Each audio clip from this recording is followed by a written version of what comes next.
my grandfather. This is my son.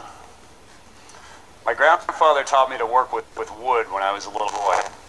And he also taught me the idea that if you cut down the tree, turn it into something, honor that tree's life and make it as beautiful as you possibly can.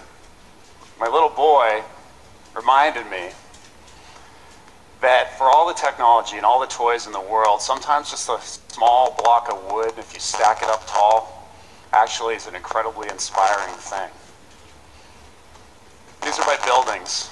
I build all around the world out of our office in Vancouver and New York. And we build buildings of different sizes and styles